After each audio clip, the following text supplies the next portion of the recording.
하나님께 온전히 내어 맡기는 은혜가 여러분들에게 있기를 축복합니다. 오늘 함께 보실 하나님의 말씀은 욥기서 1장 9절에서 11절 말씀입니다. 사단이 여호와께 대답하여 이르되 욥이 어찌 까닭없이 하나님을 경외하리이까? 주께서 그와 그의 집과 그의 모든 소유물을 울타리로 두르심 때문이 아니이까? 주께서 그의 손으로 하는 말을 복되게 하사 그의 소유물이 땅에 넘치게 하셨음이니이다. 이제 주의 손을 펴서 그의 모든 소유물을 치소서. 그리하시면 틀림없이 주를 향하여 욕하지 않겠나이까? 엔게디 말씀 묵상과 함께 하시는 성도님들을 축복합니다. 여러분들 하나님만 바라보는 은혜가 여러분들에게 있기를 축복합니다. 오늘부터 함께 읽어나갈 이 욥기라고 하는 성경은요, 우리의 인생에 비추어 볼 때에 우리의 가슴 깊이, 우리의 영혼 깊이 새겨봐야 될 말씀입니다. 이 욥기에서 나오는 이 모든 주제가요, 이 시대를 넘어서 우리의 삶에 밀접하게 다가오기 때문입니다. 이 많은 학자들은요, 욥기가 시대적으로는 사사기의 시대였을 거라고 여깁니다. 여러분들 이 사사시대, 이 사사시대는요, 이스라엘의 역사에서도 어찌 보게 되면 가장 바람직하지 못하던 모습을 보이던 시대였습니다. 이 사사기의 마지막, 이 사사기의 마지막 절은요, 이 자기들 멋대로 살아간다고, 자기의 소견에 옳은 대로 행했다라고 말합니다. 왕이 없으니 자기의 소견대로 옳은 대로 행했다라고 말합니다. 하나님이 왕인데 하나님과 관계없이 자기 멋대로 살아갔다는 이야기지요. 이 욥의 시대가요, 이 하나님과 멀어져서 자기 멋대로 행하던 그 시대였습니다. 그러다 보니까요, 이 하나님 앞에서 의롭다 칭찬받은 이 욥의 모습은요, 이 굉장히 칭송받아 마땅한 훌륭한 모습이었습니다. 그런데 이 하나님께서도 인정하시던 의인인 이 욥에게 아무런 이유 없이 고난이라는 것이 닥쳐왔습니다. 이 바람직하지 못하던 시대, 여기서도요 홀로 빛나며 의인으로 살아왔던 욥입니다. 그런데요, 그가 아무런 이유 없이 말할 수 없는 고난을 당했습니다. 이 세상의 논리나 세상의 이치로는요 도저히 이해가 되지 않는 내용일 겁니다. 그렇기 때문에 욥기는요 많은 신앙인들에게 어려운 질문을 가져오지요. 그래서 욥기를 통해서 우리의 삶 속에 제시되는 그 질문이라는 것은요, 이 하나님이 전지전능한 사랑의 하나님이신데, 이 전지전능한 사랑의 하나님이시라면 왜 이 세상에 악과 고난이 존재하게 놔뒀는가라는 질문입니다. 사실 여러분, 이 질문은요 굉장히 심각하고 어려운 질문입니다.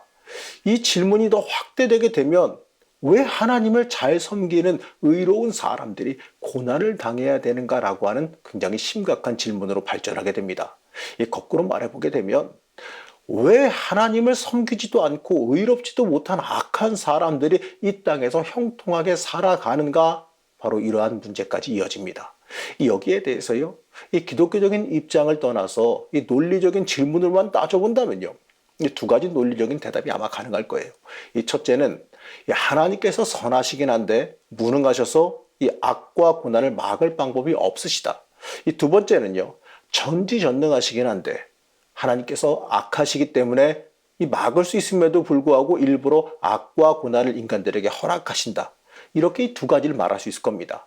사실요, 이 두 가지는 이 가능성 중에서 이 기독교인으로서 어떤 것도 받아들일 수가 없는 내용들이죠. 이 두 가지의 내용들, 세상의 논리로는 그렇게 추론할 수 있을지 모르겠습니다. 하지만요, 우리의 입장에서, 신앙인의 입장에서, 예수님의 입장에서 그 어떤 것도 받아들일 수가 없어요. 하나님은 전지전능하시면서요, 선하신 사랑의 하나님이시기 때문에 그렇습니다. 욥기는 참 어렵게도 이 경건하고 의로운 사람이 당하는 고난, 이 까닭을 알 수 없는 그 신비한 고난의 문제를 다루고 있습니다. 이 욥이라고 하는 이 이름의 어원도요, 이 하늘 아버지는 어디에 계시는가, 핍박당하는 사람, 바로 이러한 의미를 지닙니다. 결국요, 욥기는요 그 이름 자체에서도 이 부당한 핍박을 받으면서 도대체 내가 믿는 하나님은 어디에 계시는가라는 물음을 던지고 있는 겁니다. 욥기는요 우리에게 이유를 알 수 없는 그 부당한 고난을 당하면서 이 끝까지 의로운 하나님을 신뢰할 수 있겠느냐라고 하는 아주 어려운 영적인 질문을 던지고 있습니다. 1장 1절에서 5절 말씀을 보게 되면요, 욥의 그 신앙과 삶에 대해서 소개하고 있고 6절에서 12절은 욥에 관해 하나님과 사탄 사이에서 일어나는 천상회의라는 것을 다루고 있습니다. 그리고 13절에서 22절에 걸쳐서요, 이 자신에게 주어진 말도 안 되는 시련에 대한 욥의 반응을 다루고 있습니다. 욥의 신앙. 욥의 신앙과 삶에 대해서 우리가 살펴보게 되면요, 아니 세상에 이러한 사람이 또 없을 정도로의 의인이었고 또 하나님 보시기에도 참 마음에 드는 신앙인입니다. 그래서요, 하나님의 복이 항상 넘치는 삶을 살아갔던 사람입니다. 그런데 이러한 이 넘치는 복을 누리던 욥에게 어느 날 갑자기 시련의 순간, 고난의 순간이 닥쳐왔어요. 하나님과 사탄이 이 천상에서 회의를 엽니다. 하나님은 사탄에게 욥에 대해서 칭찬하셨어요. 이 세상에 그만큼 흠없고 정직한 사람, 하나님을 경외하고 악을 멀리하는 사람이 없다라고 칭찬하셨습니다. 그러자 사탄은요, 하나님의 그 말씀에 이의를 제기하죠. 1장 9절에서 11절 말씀을 한번 보시겠습니다. 그러자 사탄이 주님께 아뢰었다. 욥이 아무것도 바라는 것 없이 하나님을 경외하겠습니까? 이 주님께서 그와 그의 집과 그가 가진 모든 것을 울타리로 감싸주시고 그가 아는 일이면 무엇에나 복을 주셔서 그의 소유를 온 땅에 넘치게 하지 않으셨습니까? 이제라도요, 이 주님께서 손을 드셔서 그가 가진 모든 것을 치시면 그는 주님 앞에서 주님을 저주할 것입니다. 이 사단이 말하는 이 말씀은 욥의 믿음이 아무 조건도 없고 이유도 없는 순전한 믿음인지 아닌지, 이 복을 줬으니까 그가 그러는 거 아닌지 어디 한번 테스트 해보자는 말이에요. 여기서 우리는요, 울타리란 말에 조금 주목해 봐야 돼요. 하나님께서 친히 울타리가 되어주셔서 복을 넘치도록 부어주시고 지켜주시니까 욥이 하나님을 경외하는 것이지, 그 울타리를 허물면 욥은 하나님을 저주하리라 라는 겁니다. 또 중요한 말은 아무것도 바라는 것 없이란 말이지요. 어떻게 보게 되면요, 욥기가 승부를 걸고 있는 주제가 바로 이 보상 없는 신앙입니다. 욥이 하나님을 잘 믿고 저렇게 경건한 모습으로 사는 것은요, 하나님이 베푸시는 복 때문이지 이 아무런 까닭 없이 그런 것이 아니란 뜻입니다. 여러분, 이거 되게 중요한 물음입니다. 우리가 아무 이유 없이 하나님 경외할 수 있을까요? 이 복을 주시는 것이 아니라 악을 주시고 또 견딜 수 없는 고통을 주셔도 여전히 주님을 믿고 사랑하고 순종할 수 있습니까? 아무런 보답을 바라지 않고 이 아무런 징벌도 두려워하지 않고 하나님을 여러분들 섬길 수 있습니까? 이 불의한 고난을 당하면서도 아무런 보답도 기대하지 아니하고 의로우신 하나님을 한결같이 여러분들 믿고 섬길 수 있습니까? 여러분, 복을 받기 위해 이 하나님을 섬긴다는 것은요, 이 샤머니즘이 가져다준 이 기복신앙이고 또 물물교환식의 신앙밖에 안 돼요. 이것은요, 참 미안한 이야기지만 이 기독교 신앙이 아닙니다.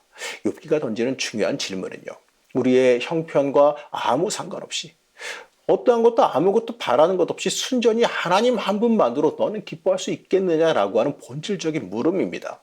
결론적으로 이 욥기에서 욥을 사이에 두고 하나님과 사단이 내기를 걸어서 도달한 결론은요, 아무 바라는 것이 없어도 아무 조건 없이도 그럼에도 불구하고 그리 아니하실지라도 여전히 하나님을 경외할 수 있다라고 하는 사실입니다. 여러분, 하나님 한 분만으로 즐거워할 수 있다는 것이에요. 이것이 바로 여러분 신앙의 참된 진수라고 말할 수 있습니다. 욥에게 엄청난 시련이 닥쳐왔지요. 그가 받은 시련은요, 최악 중에 최악이라고 할 수 있는 시련들이 다가왔어요. 너무나도 이 어처구니가 없는 이 어려움 중에서 욥은 1장 21절에서 이렇게 고백합니다. 이렇게 말하였다. 모태에서 빈손으로 태어났으니 죽을 때에도 빈손으로 돌아갈 것입니다. 주신 분도 주님이시요 가져가신 분도 주님이시니 주님의 이름을 찬양할 뿐입니다. 이러한 말이 있지요. 공술의 공수거. 인생이 빈손으로 왔다가 빈손으로 간다란 뜻입니다. 이 말처럼요, 이 자신이 가진 소유를 다 잃었지만 그것이 자기 인생의 전부가 아니다라고 하는 고백이에요. 욥은 자기 자신에게 복을 주시는 복의 주체가 누구인지, 누가 나를 복 주셨는지를 명확하게 알고 고백합니다. 그러면서 욥은 이 엄청난 재앙 가운데서도 여전히 신앙을 버리지 않고 하나님을 찬양하지요. 말씀의 결론은 22절 말씀입니다. 이렇게 욥은 이 모든 어려움을 당하고서도 죄를 짓지 않았고 어리석게 하나님을 원망하지도 않았다. 사랑하는 성도 여러분, 욥은 어려움에도 하나님을 여전히 신뢰하고 찬양했습니다. 물론 앞으로도 읽어가면서요, 더 다양한 모습들이 등장하긴 해요. 하지만 이 하나님에 대한 신뢰는 끝까지 놓치지 않고 붙잡는 모습을 보게 될 겁니다. 오늘 읽은 이 1장의 말씀에서 우리가 주목할 것은요, 욥의 이러한 순전한 신앙, 이 보상을 기대하지 않는 신앙, 이겁니다. 하나님 한 분만으로 만족하는 신앙입니다.